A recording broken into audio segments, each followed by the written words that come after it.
Hello, and this is Mike Lodge. I am the business advisor, and I'm glad that you've joined me. Today is a rainy day here in South Carolina. So, in fact, it's been raining for the last 2 days, and I'm not going to complain because we need the rain so bad. I'm hoping that this rain is going to soak into the ground and do good to the plants and the flowers and the trees and everything that's out there.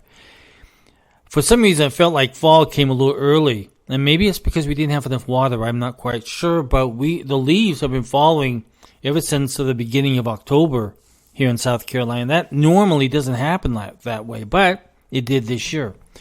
Now, I have been talking to you about the economy, the inflation, the recession, and all the bad policies that have been coming out of Washington, D.C., and especially out of the White House under Joe Biden's name.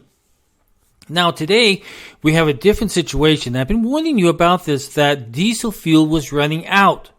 I've been warning you guys for more than 2 or 3 months now that we are going to have a problem when it comes to the winter months here.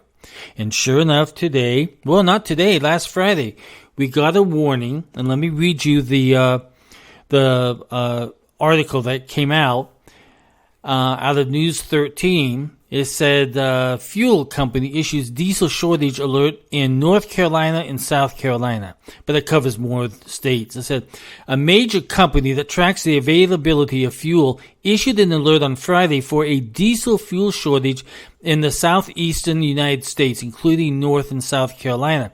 Friday's alert from Mansfield Energy also includes Virginia, Tennessee, Georgia, Alabama, and Maryland. The fuel supply and logistics company noted extremely high prices in the Northeast along with supply outages along the Southeast. The alert also said conditions are rapidly devolving with economics changing significantly daily. At times, carriers are having to visit multiple terminals to find supply, which delays delivery and strains local trucking capacity, the alert from Mansfield Energy said. So if you look at the east coast of the United States, it's pretty much all red where we need fuel. Now, that's going to spread. That is going to spread. The U.S. Energy Information Administration reported in an October winter fuels outlook that diesel fuel inventories on the East Coast at the end of last month were already 45% below the 5-year average. Now, last week, we had fallen to 25 days of supply. 25 days. That's it. Today, we're down to about 14 days. So we have a problem, and that means that since we don't have enough fuel or energy fuel, we have a problem. And that fuel is what drives getting us food, getting us medication, getting us supplies, getting us everything that we need, because everything is diesel driven. All the trucks, there are trucks sitting at the moment because they're being allotted certain amounts of gas or fuel that they can use. And so that is delaying the process of getting turkeys, candy, October candy, Halloween stuff, food, apples, potatoes, everything. It's driving the issue back that says we don't have enough fuel to supply all these trucks that we need to get all of this merchandise and food and emergency issues to where it needs to go. And so when that happens, what does that do? You all know what it does. It drives up the price on everything else because supply and demand. If you have less supply, the price goes up. More supply, the price goes down. So we're going to have less on our shelves with a much higher price. Now, unfortunately, what does Biden do? He goes out and he takes oil from our reserves and he sells it to China, sells it to Ukraine, he sells it to whoever he wants to. But how does it help us? It hardly helps us. In fact, it has not helped us at all in this supply chain issue, and diesel fuel is a problem within the supply chain, and he does nothing. We have a problem here where it's going to gradually show up on the East Coast, which it's already here and is happening, and rationing of diesel is happening, It's slowly going to go across the country. And what does that do? Well, the American people suffer because it drives up the price of our food so much as it is now. I mean, I hate to tell you this, but I'm down to rice and beans because I can no longer afford to go out there and buy the food that I need to buy. I'm planning every single purchase that I do because the dollar amount, the cost of buying food just isn't there. I read that in this past week, and I've talked to a lot of people this past week, where people are not buying lunches anymore because they need to buy lunches for their children. They can no longer afford that. They're going without food. They're going out to restaurants and they're buying one meal and dividing it in two and sharing meals. We've gotten to this level that people are trying to make the decision, do I buy gas or do I buy food for my children? We're at that point at the moment, and I don't know why people are not up in arms about this. I just don't get it, because I see it. I'm experiencing it every single day. I'm hearing of other families that are experiencing it, but I see no movement or action from the United States government to even help out on this. The president could change this very quickly. Let the oil companies start producing. Start up those refineries that we shut down. But he doesn't. He does the wrong thing. And they keep talking about electricity. We have a problem. We have really bad leadership at the moment. And the American people are suffering. And I'm one of those American persons that is suffering. I keep doing this podcast every single day. I keep paying to produce it. I keep paying for it to go out to the various iHeart radio stations and all those others. I keep paying that out of my own pocket because I want to make sure that I get this out to you. I want you to understand that there is a problem coming down this road, and it's already here. And if I have to beg, steal, and borrow, whatever I have to do to keep this podcast going, I will keep doing it, because you need to know that we are in a situation where it is getting very difficult.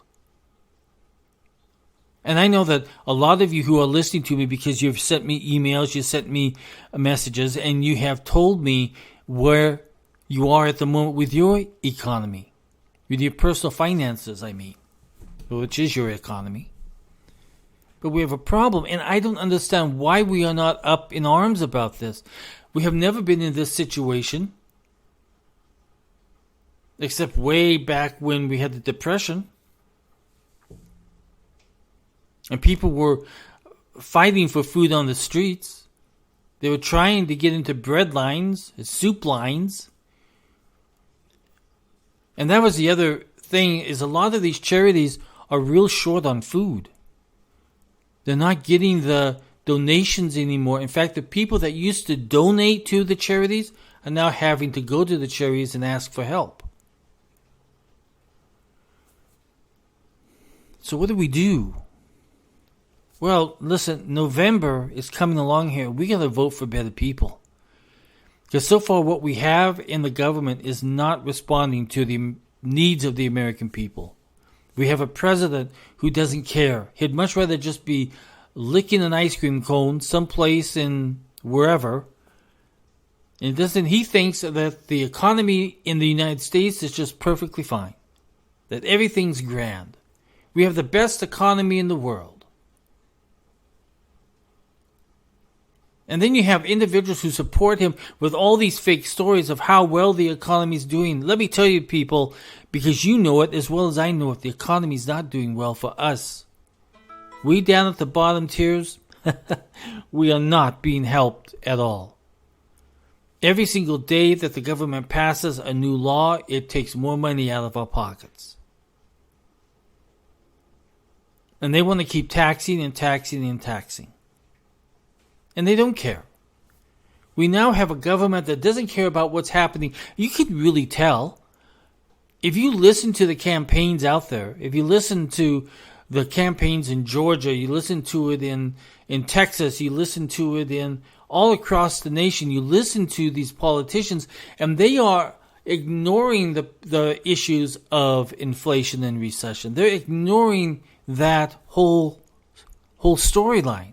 They don't even want to go there because the majority of them voted for policies that got us to where we are today. That their president of their own party cut out all of the oil and gas industry and got us to where we are today, where our costs are eating away at the ability to feed our families. I tell you, I'm pissed about it. I'm truly, truly pissed about it. I want every single one of you to understand that you have the ability to make a change in November. This isn't about abortion. This is not about transgender rights and all that other nonsense. This is about you surviving for your family. This is about you being able to feed your family.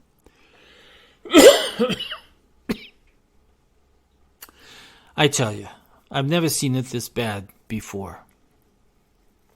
And it concerns me. Because I know that a lot of you are really good people. You love your families, you love your children. And you're having to make those decisions. Do I eat today for lunch, or do I save that money to feed my child at school tomorrow? Do I get a new job, and how am I going to get to that new job if I don't have enough gas to get there? Do I take this new job, and how do I go out and buy clothing to fit into that new role? How do I do that on the budget that I'm currently on? You see, Biden in the White House and the Democrats, they don't seem to care about these really big decisions that we have to make at the dinner table every night when we're sitting there talking with our families. And families are having to cut a lot of things out. They're having to cut out the very simple necessities. What lasts longer? What can I cook and make it last longer so that my family can keep eating? I look at my own personal life and how much food has gone up. I mean, it literally has gone up. I have my 3 dogs, and I'm thinking, how am I going to feed those 3 dogs? They're going to have to start eating rice and beans too. I mean, I laugh at it because I have to laugh at it. It's a tough situation out there. And it's a tough situation for me too, because I'm single. I have literally no one that I can back up onto. I have no one that is a backup family member in case I go broke. I am on my own. And a lot of people are on their own out there, trying to survive, trying to make sure that they meet the basic obligations of food and rent, car, gas, just the necessities to get them from place to place, to be able to feed themselves, to have heat during this winter time. Heat costs are starting to go up, and people are saying, what bills am I going to pay? How can I live in this house without having to run the heat? They're having to say that right now here on the East Coast and up in the north side of our country because it's getting cold. And it's cold every single day. But Biden and the Democrats don't care. Listen, I'm done with this. So if you want to have more access to me, go to my website at www.lodge-co.com. Again, that's www.lodge-co.com. This is Mike Lodge. I am the business advisor. Let's talk if you want to. Send me an email. I will be more than happy to answer it. Have a great Monday. Bye-bye.